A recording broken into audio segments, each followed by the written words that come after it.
नमस्कार दोस्तों। आज हम इस कहानी के माध्यम से आपको बताएंगे कि संत महात्मा क्यों कहते हैं कि मनुष्य जीवन अनमोल है। तो बड़े ही प्रेम से सुनते हैं। यह कहानी हर सत्संगी को सुननी चाहिए। आइए सुनते हैं। एक गांव में रामदास नाम का व्यक्ति रहता था। वह नियमित सत्संग जाता था, भजन सुमिरन करता था और संतों की वाणी पर चलने का प्रयास करता था। उसका एक बेटा था मोहन, जिसे उसने बड़े प्यार से पाला पोसा, पढ़ाया लिखाया और जीवन में आगे बढ़ाया।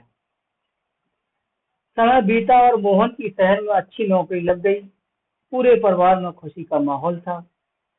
रामदास को लगा कि अब बेटे का भविष्य सुरक्षित हो गया है। शुरुआत में मोहन रोज सत्संग सुनता था, भजन भी करता था और पिता से आध्यात्मिक बातें किया करता था। लेकिन जैसे जैसे नौकरी की जिम्मेदारियां बढ़ी, वैसे वैसे उसका ध्यान संसार की ओर अधिक और मालिक की ओर कम होता गया। अब उसकी सुबह मोबाइल से शुरुआत होती है और रात मोबाइल पर ही खत्म होती है। पैसा बढ़ रहा था, सुविधाएं बढ़ रही थी, लेकिन मन की शांति कम होती जा रही थी। जब भी पिता फोन करते, एक ही बात कहते, बेटा संसार के काम कभी खत्म नहीं होंगे, रोज थोड़ा समय भजन सुमन के लिए भी निकाल लिया करो। मोहन हंसकर कह देता, पिताजी अभी बहुत काम है, बाद में कर लूंगा। अभी उम्र ही क्या हुई है मेरी। पिता चुप हो जाते। एक दिन रामदास ने बेटे से पूछा, अब अगर तुम्हारे मोबाइल की बैटरी खत्म हो जाए तो क्या करोगे। मोहन ने पिताजी से बोला, पिताजी मैं बैटरी चार्ज कर लूंगा।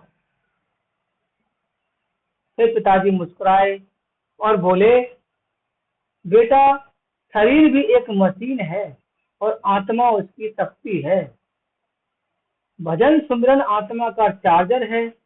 यदि आत्मा को मालिक की याद न मिले तो अंदर से खालीपन बढ़ने लगता है।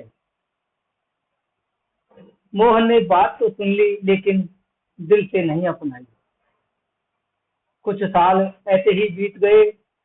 एक दिन अचानक रामदास की तबीयत बहुत खराब हो गई। मोहन तुरंत गांव पहुंचा।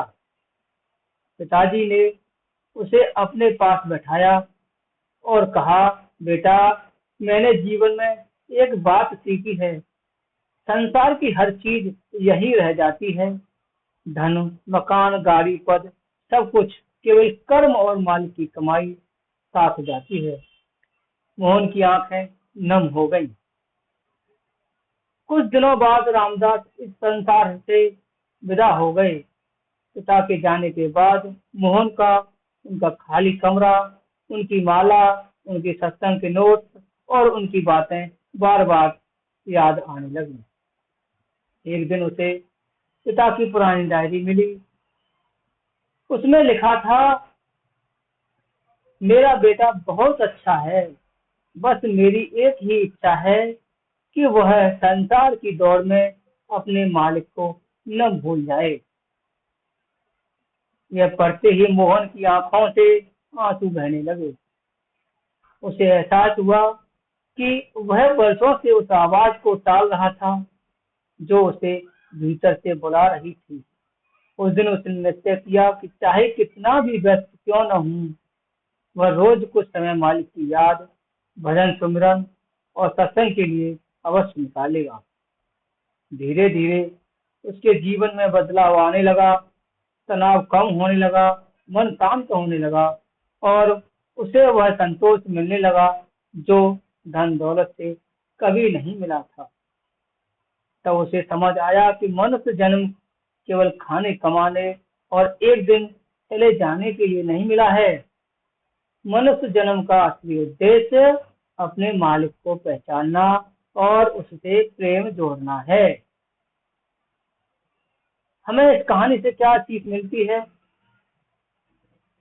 हम सभी किसी न किसी दिन यह कहते हैं, अभी समय नहीं है, बाद में भजन कर लेंगे, लेकिन समय किसी का इंतजार नहीं करता। इसलिए जब तक यह अनमोल मनुष्य जन्म मिला है, सत्संग, भजन, सुमरन और मालिक की याद को जीवन का हिस्सा बनाइए। संसार का काम चलता रहेगा, लेकिन जो समय मालिक को दिया जाता है वही जीवन की सबसे बड़ी कमाई बनता है।